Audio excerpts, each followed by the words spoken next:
नमस्कार साथियों, एक बार फिर से आप सभी का स्वागत है आप ही के अपने YouTube चैनल लाइब्रेरी वाला पर। दोस्तों, अपन बिहार लाइब्रेरी के MCQ टेस्ट सीरीज चालू थी, जिसके अंदर अपन रोज़ 50% देखते हैं। अभी तक अपनी यूनिट 1 चल रही है फंडामेंटल ऑफ लाइब्रेरी साइंस की। दोस्तों, ये अपने क्लास नंबर 6 है। इससे पहले अपन ने क्लास नंबर 5 तक 50% करके कम से कम भी 250-300% अभी तक देख लिए। और ये सभी पर्सन पूरे भारत के अंदर जितने भी लाइब्रेरी साइंस के एग्ज़ाम लग चुकी है उनके अंदर पूछे गए थे। और उसी के साथ में दोस्तों, बिहार लाइब्रेरी का पूरा कोर्स मैं यूट्यूब पर बिल्कुल फ्री पढ़ा रहा हूँ, जिसके अंदर अपने क्लास नंबर 3-4 चलेगी आज नेशनल लाइब्रेरी ऑफ इंडिया। इससे पहले दोस्तों अपन ने 3 क्लासों की चर्चा कर लिए थे। तो दोस्तों, जो भी विद्यार्थी बड़ी बड़ी फीस अफोर्ड नहीं कर पाते वो इस कोर्स से जुड़ जाओ। यहाँ पर आपको बेसिक से लेकर एडवांस तक जितना डीप हो सके उतना डीपली मैं करवाने की कोशिश करता हूँ। क्योंकि दोस्तों, तैयारी हमने भी की थी, किस प्रकार से तैयारी की जाती है और लाइब्रेरी साइंस को किस प्रकार से याद किया जाता है, ये सारी चीज़ें मैं इन क्लासों के अंदर आपको बताता हूँ। और जो ट्रिक जो जुगाड़ मैंने बना रखे थे मेरे लिए, उन जुगाड़ों के माध्यम से मैं आपको लाइब्रेरी साइंस याद भी करवा देता हूँ। सो में से 60% लाइब्रेरी साइंस मैं आपको क्लास के अंदर ही याद करवाने की कोशिश करता हूँ। तो अभी तक आपने अगर ये नहीं जुड़ा है तो इससे जुड़ जाओ। इसकी लिंक आपको डिस्क्रिप्शन बॉक्स में देखने को मिल जाएगी। साथ में देखो दोस्तों, अब अपन आज के टॉप 50% देखेंगे जो कि पुराने एग्जाम के अंदर पूछे गए थे। और हाँ, जो अपना ये फ्री वाला कोर्स है इसके आपको बिल्कुल भी टेंशन नहीं लेनी है। मैं आपको बिहार लाइब्रेरी का पूरा कोर्स है जो अपनी 5 यूनिट है वो बिल्कुल फ्री एकदम यूट्यूब पर करवा दूंगा। और साथ में दोस्तों, ये पूरा कोर्स करने के बाद आप कोई सा भी टेस्ट दे लेना, आपको 70 से 75% आराम से सोल्व सही कर दोगे। अटेम्प्ट की बात करूँ तो आप 95 क्वेश्चन अटेम्प्ट कर दोगे। बाकी अगर आप सही से टेस्ट दोगे तो आपके 95% भी आराम से सोल्व कर लोगे आप। तो इस प्रकार से मेरा कंटेंट रहेगा। आप एक बार क्लास लेके देखिए, अगर नए हो तो बाद में ये जो अपना कंटेंट है इसको दूसरे बड़ी कोचिंग है उनके कंटेंट से मैच कीजिए, आपको फ़र्क ऑटोमेटिक नज़र आ जाएगा। अब आज का पहला प्रश्न देखते हैं कि भोपाल की मौलाना आज़ाद सेंट्रल लाइब्रेरी को वर्तमान भवन कब स्थापित किया गया? 1908, 1909, 1955 या 1964? बताइए। तो इसका राइट आंसर दोस्तों ऑप्शन नंबर सी रहेगा, 1955। और साथ में दोस्तों, अपने जो यूट्यूब के अंदर सब्सक्राइब है वो अभी तक 55 के आसपास ही है। तो आपसे नम्र निवेदन है कि इनको जल्दी से 100 की गिनती तक लेके जाइए ताकि मैं लाइव सेशन लेकर आ सकूँ। अगला क्वेश्चन देखो, ISBN नंबर के विभिन्न 5 भागों में से कौन सा भाग किताब के प्रकाशक को दर्शाता है? प्रथम, तृतीय, द्वितीय या चतुर्थ? बताइए। तो इसका राइट आंसर दोस्तों अपने ऑप्शन नंबर सी निकल कर आएगा, तृतीय भाग। देखो, प्रथम आ गया, ये बी आ गया, ऑप्शन डी आ गया और फिर तृतीय ऑप्शन नंबर सी बी पर है इसके अंदर। अगला क्वेश्चन है कि राजा राम मोहन राय पुस्तकालय प्रतिष्ठान के अध्यक्ष कौन है? ये दोस्तों 2018 क्वेश्चन था, तो उस वक्त ये करंट अफेयर्स का बना था और उस वक्त ब्रज किशोर शर्मा थे। लेकिन आपको टेंशन नहीं लेनी है, जो मैं आपके करंट अफेयर्स की जो क्लास लेके आऊँगा लाइब्रेरी साइंस की, उसके अंदर ये सब कुछ आपको करवा दूंगा। अगला क्वेश्चन है, किस विश्वविद्यालय या बौद्ध भिक्षु विहार के पुस्तकालय का नाम धर्मगंज था? विक्रमशिला, ओदंतीपुरी, नालंदा या सोमपुरी? बताइए। तो दोस्तों, इसका राइट आंसर निकलेगा वो ऑप्शन नंबर सी निकलेगा, नालंदा। अगला क्वेश्चन देखो, इंदौर जनरल लाइब्रेरी किस वर्ष में स्थापित की गई थी? 1854, 56, 66 या 72? बताइए। तो दोस्तों, इसका राइट आंसर अपने ऑप्शन नंबर 1 रहेगा, 1854। अगला क्वेश्चन है, ये भी MP लाइब्रेरियन के अंदर पूछे गए थे दोस्तों। ये कुछ पर्सन थे जो MP लाइब्रेरियन के अंदर पूछे गए थे। स्वतंत्रता भारत के राष्ट्रीय पुस्तकालय के प्रथम पुस्तकालय अध्यक्ष कौन थे? AK Mukherjee, BS Keshavan, GR Ekbote या RL मित्तल? बताओ। तो इसका right answer option number B आएगा, BS केशवन। चलिए अगला प्रश्न की ओर चलते हैं।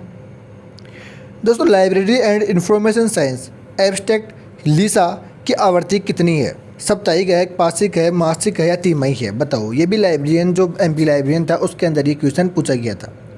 तो दोस्तों, ये अपने मासिक निकलता है। Option number C is right answer रहेगा।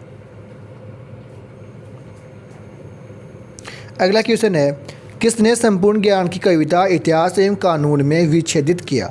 अरस्तु, फ्रांसिस बेकन, अगस्ट कांटे या फिर टर्बट स्पेंसर? ये भी MP लाइब्रेरियन के अंदर दोस्तों क्वेश्चन पूछा गया था। तो इसका राइट आंसर दोस्तों ऑप्शन नंबर 1 आएगा अपने अरस्तु। अगला क्वेश्चन है, पुस्तकालय एवं सूचना प्रणाली पर राष्ट्रीय नीति नेप्लिस के अध्यक्ष कौन थे? डी.पी. चट्टोपाध्याय, पी.वी. नरसिम्हा राय, कृष्णा शाही या वाई.एस. दास? बताइए। तो दोस्तों इसका राइट आंसर अपने ऑप्शन नंबर 1 रहेगा डी.पी. चट्टोपाध्याय। अगला क्वेश्चन है, अनौपचारिक शव शिक्षा किस प्रकार के पुस्तकालय में संभव है? सार्वजनिक पुस्तकालय, महाविद्यालय पुस्तकालय या विशिष्ट पुस्तकालय या विद्यालय पुस्तकालय? बताओ। तो दोस्तों इसका राइट आंसर अपने ऑप्शन नंबर 1 रहेगा सार्वजनिक पुस्तकालय। देखो दोस्तों, जो अपनी बिहार लाइब्रेरी का फ्री कोर्स है उसके अंदर दूसरे नंबर की class the types of library, पुस्तकालय के प्रकार, उसके अंदर अपन ने पब्लिक लाइब्रेरी पढ़े थे। उसी के अंदर ये मैंने आपको साफ साफ लिखवाया था कि औपचारिक शव शिक्षा अपने सार्वजनिक पुस्तकालय से संबंधित है। अगला क्वेश्चन है कि विश्व का प्राचीनतम पुस्तकालय संघ कौन सा है? बताओ। सबसे प्राचीनतम संघ कौन सा बनेगा इसमें?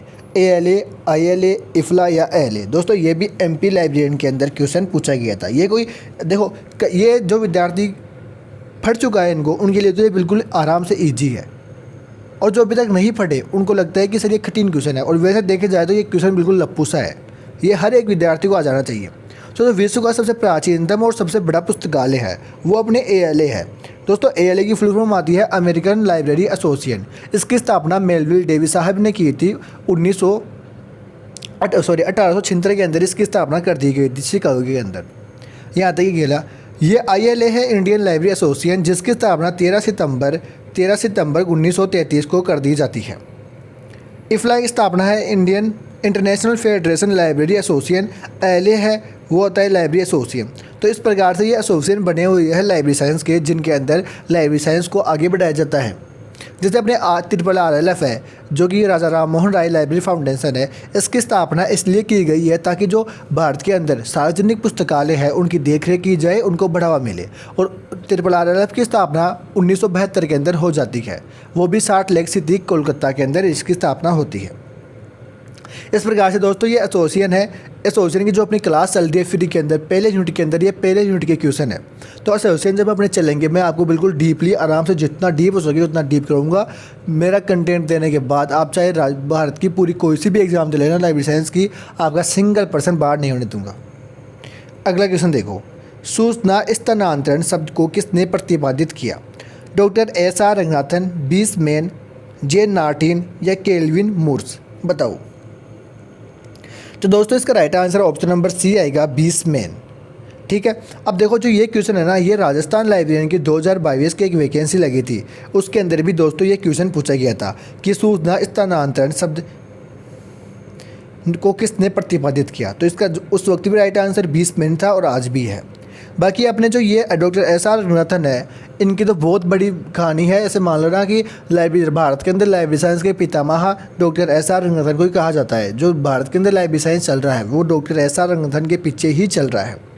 तो इनको भी एक क्लास के अंदर अपन इनका पूरा बायोग्राफी देखेंगे, उसकी टेंशन आपको बिल्कुल भी नहीं लेनी है। और केल्विन मूर्स है, ये इन्होंने सूचना साक्षरता शब्द दिया था। तो यहाँ से भी आपका क्लियर हो चुका होगा। अगला देखो, लाइब्रेरी हेराल्ड जर्नल के प्रथम संपादक कौन थे? S बसीरुद्दीन, P.N. Cola, M.A. Gopinath या B.S. केशवन? बताइए। तो दोस्तों इसका राइट आंसर अपने ऑप्शन नंबर B रहेगा, P.N. कोला। दोस्तों M.A. गोपीनाथ थे, ये अपने जो CC का 7वां एडिशन आता है 1987 को, उसके अंदर मुख्य सहायक थे। ठीक है। और B.S. केशवन जो भारत का राष्ट्रीय पुस्तकालय था उसके अध्यक्ष थे। चलिए अगला क्वेश्चन अपने देख लेते हैं। फिलोसॉफिकल ट्रांजैक्शन जर्नल के प्रकाशक कौन है? Royal Society of London, Elsevier, Oxford University Press या प्रोफेस्ट? ये भी दोस्तों MP लाइब्रेरी के कुछ क्वेश्चन चल रहे थे, तो उन्हीं के अंदर ये क्वेश्चन भी पूछा गया था। इसका राइट आंसर दोस्तों अपने ऑप्शन नंबर 1 रहेगा, रॉयल सोसाइटी ऑफ लंदन। दोस्तों याद करने वाली बात ऐसी है कि हमने याद की है कि किस प्रकार से क्वेश्चन बनते हैं, तो उसकी टेंशन आपको बिल्कुल भी नहीं लेनी है। मैं बताऊंगा आपको याद कैसे होती है। ठीक है। लाइब्रेरी साइंस को याद किस प्रकार से किया जाता है, क्योंकि साहब हमने याद की थी लाइब्रेरी साइंस पूरी, जो भी अंगुलियों पर। तो मैं बताऊंगा कि आपको लाइब्रेरी साइंस किस प्रकार से याद होती है। अगला क्वेश्चन ये देख लिए अपन ने। वर्तमान में library science with a slant documentation journal किस नाम से जाना जाता है? SRELS, journal of information management, library herald, journal of ILA, Pearl a journal of library and information science. दोस्तों ये MP लाइब्रेरियन 2018 के अंदर क्वेश्चन पूछ लिया गया था। तो जो इसका राइट आंसर था इस वक्त भी वो यही था और उस वक्त भी यही है। सेल्स इसका राइट आंसर निकल जाएगा। शारदा रंगाथन इंडिपेंडल ऑफ लाइब्रेरी साइंस इसका फुल नेम आ जाता है। अगला है कि ब्रैडफोर्ड के लॉ ऑफ स्कैटरिंग के सिद्धांत का किसने पूर्ण मूल्यांकन किया? J Mills, BC Vickery, DJ Foskett, Alan Kent. बताइए। तो दोस्तों इसका राइट आंसर अपने ऑप्शन नंबर बी आएगा, BC वीकरी। चलिए अगला क्वेश्चन अपन देख लेते हैं। पुस्तकालय विज्ञान के किस सूत्र को संतुष्ट करते हुए हम सूची पत्रक पर वर्गांक पेंसिल से लिखते हैं? प्रथम सूत्र, तृतीय सूत्र, द्वितीय सूत्र या पंचम सूत्र? बताओ। तो इसका राइट आंसर दोस्तों अपने ऑप्शन नंबर 5 रहेगा, डी रहेगा, पंचम सूत्र। जो 5 दोस्तों पहले बात तो ये है कि जो 5 लॉ ऑफ लाइब्रेरी साइंस थे एक 1928 के अंदर डॉक्टर SR रंगाथन के द्वारा दिए गए थे। इनका प्रथम एडिशन था वो 1931 के अंदर आ जाता है। यहाँ तक सबको क्लियर होगा। और जो प्रथम सूत्र है ये अपने पुस्तकालय के जो लोकेशन है उसकी बात करता है। चौथा सूत्र लाइब्रेरी के जो समय है उसकी बात करता है कि समय बचाना चाहिए अपने को। अब अगला क्वेश्चन देखते हैं। इफ्ला वर्ल्ड लाइब्रेरी कांग्रेस दिल्ली में आयोजित की गई, उसके समय कौन ILA का अध्यक्ष था? PT मंगला, कृष्ण कुमार, CP वशिष्ठ या PN कोला? बताइए। तो दोस्तों इसका right answer option number C रहेगा, CP वशिष्ठ। चलिए अगला क्वेश्चन अपन देख लेते हैं। अगला क्वेश्चन है ग्रंथालय विज्ञान के संपादक कौन है? दोस्तों ये भी मैंने जो अपनी क्लास हुई थी अपन पहली क्लास नंबर हुई थी अपने बिहार लाइब्रेरी का जो फ्री कोर्स है उसके अंदर पहले नंबर क्लास थी कि पुस्तकालय की उत्पत्ति, पुस्तकालय किस भाषा में निकला है और पुस्तकालय को किस भाषा में किस नाम से जाना जाता है। उस क्लास के अंदर मैंने लिखवाया था कि ग्रंथालय विज्ञान के संपादक कौन है। ग्रंथालय विज्ञान के संपादक डॉक्टर SB सूद साहब है। सूद साहब आता है इनका नाम। चलिए अगला क्वेश्चन देखते हैं। इंदौर के शासकीय अहिल्या केंद्र पुस्तकालय के भवन का नाम से भी जाना जाता है? पीली कोठी, सफ़ेद कोठी, हाटन भवन, विनोबा भावे भवन या MP लाइब्रेरियन? ये MP लाइब्रेरियन 2018 के अंदर पूछा गया था। तो इसका right answer option number B रहेगा, सफ़ेद कोठी।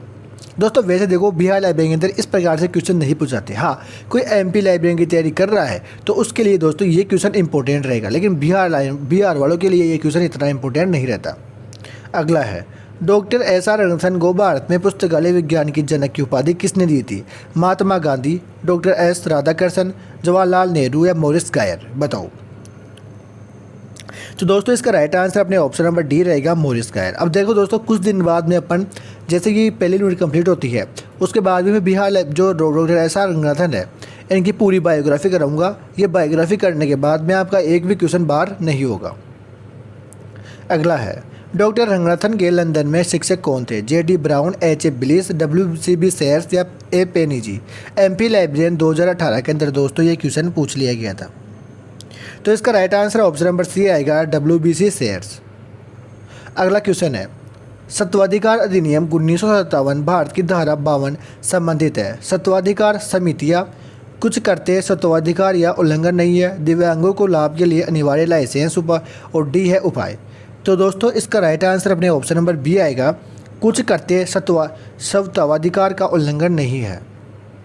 अगला है संयुक्त राष्ट्र के दशक 2003 से 2012 को किया है। परिवार कृषि का दशक, मानव अधिकार शिक्षा, साक्षरता दशक, सभी के लिए शिक्षा या गरीबी उन्मूलन दशक? बताओ। तो इसका राइट आंसर दोस्तों अपने option number C right answer रहेगा, साक्षरता दशक, सबके लिए शिक्षा। अब अगला क्वेश्चन देखते हैं। National knowledge commission report to the nation 2000 से 2009 के पुस्तकालयों के बारे में निम्नलिखित में से कौन सी अनुशंसा नहीं है?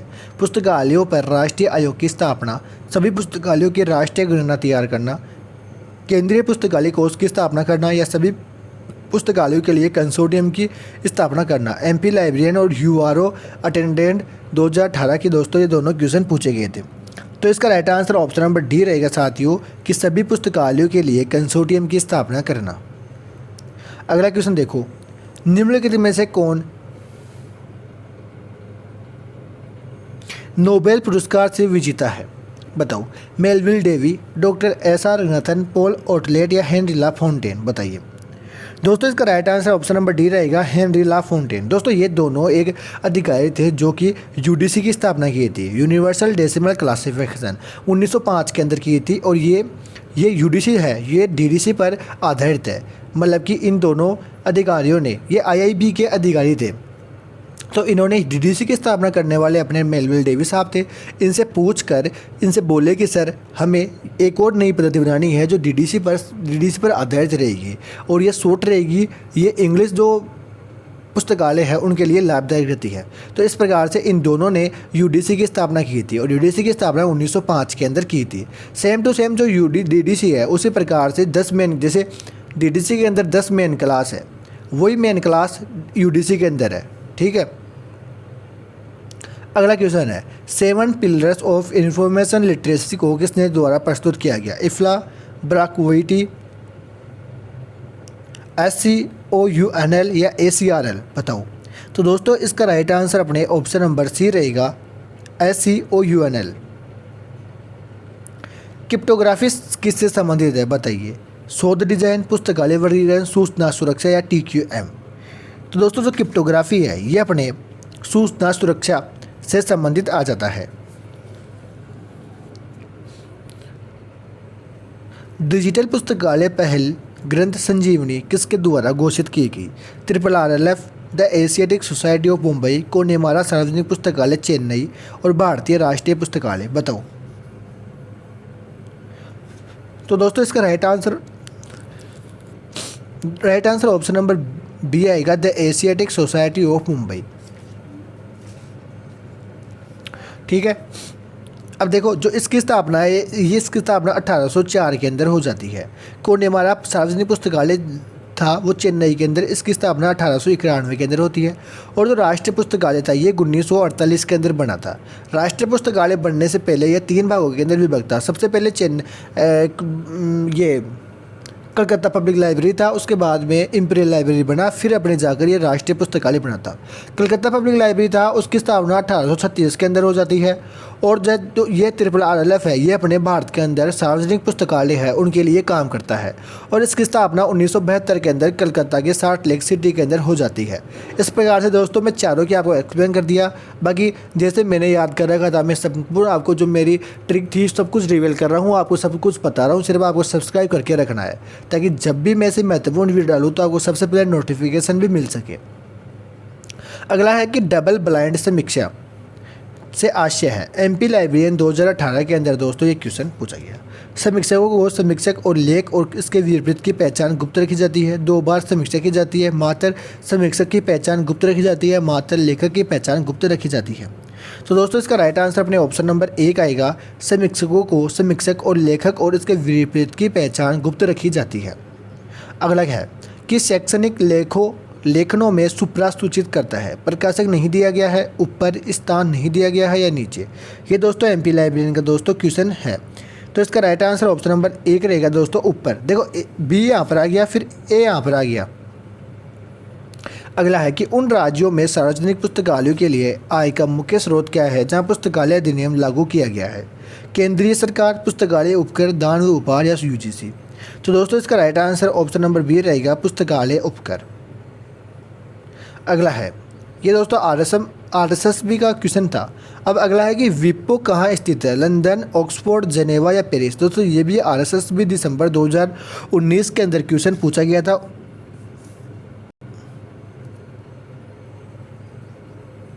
ये क्या हो गया?